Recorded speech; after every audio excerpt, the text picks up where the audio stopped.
ಒಂದೆಡೆ ಬಾಲಿವುಡ್ ನಟ ನಟಿಯರು ಎಐ ಡೀಪ್ ಫೇಕ್ ವಿಡಿಯೋಗಳಿಂದ ತೊಂದರೆಗೀಡಾಗ್ತಿದ್ದಾರೆ. ಮತ್ತೊಂದೆಡೆ ಡರ್ಟಿ ಪಿಕ್ಚರ್ ನಟಿ ವಿದ್ಯಾ ಬಾಲನ್ ಕೂಡ ಸಾಮಾಜಿಕ ಜಾಲತಾಣಗಳಿಂದ ಸಂಕಷ್ಟಕ್ಕೆ ಸಿಲುಕಿದ್ದಾರೆ.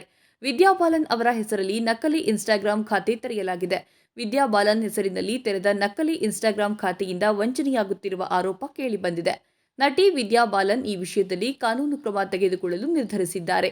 ವಿದ್ಯಾ ಬಾಲನ್ ಹೆಸರಿನಲ್ಲಿ ನಕಲಿ ಇನ್ಸ್ಟಾಗ್ರಾಂ ಖಾತೆಯನ್ನು ರಚಿಸಿದ ವ್ಯಕ್ತಿ ತಾನೇ ವಿದ್ಯಾ ಬಾಲನ್ ಎಂದು ಪೋಸ್ ಕೊಟ್ಟು ಜನರಿಂದ ಹಣ ಸುಲಿಗೆ ಮಾಡ್ತಿದ್ದಾನೆ ಎಂಬ ಆರೋಪ ಕೇಳಿಬಂದಿದೆ. ಈ ವಿಷಯವನ್ನ ಗಂಭೀರವಾಗಿ ಪರಿಗಣಿಸಿರುವ ನಟಿ ವಿದ್ಯಾ ಬಾಲನ್ ಪೊಲೀಸರಿಗೆ ದೂರು ನೀಡಿದ್ದಾರೆ. ಹಾಗೆ ಎಫ್ಐಆರ್ ದಾಖಲಿಸಿದ್ದಾರೆ.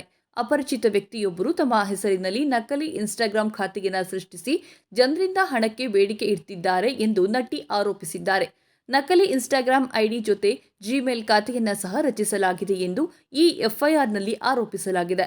ನಕಲಿ ಇನ್ಸ್ಟಾಗ್ರಾಂ ಐಡಿ ಮತ್ತು ಜಿಮೇಲ್ ಖಾತೆಯನ್ನು ರಚಿಸುವ ಮೂಲಕ ಅಪರಿಚಿತ ವ್ಯಕ್ತಿಯೊಬ್ಬರು ಬಾಲಿವುಡ್ ಇಂಡಸ್ಟ್ರಿಗೆ ಸಂಬಂಧಿಸಿದ ಜನರನ್ನ ಸಂಪರ್ಕಿಸ್ತಾ ಇದ್ರು ಮತ್ತು ಉದ್ಯೋಗದ ಭರವಸೆ ನೀಡಿ ಹಲವರಿಂದ ಹಣಕ್ಕಾಗಿ ಬೇಡಿಕೆಯನ್ನ ಇಟ್ಟಿದ್ರು ಎಂದು ದೂರಿನಲ್ಲಿ ಉಲ್ಲೇಖಿಸಲಾಗಿದೆ.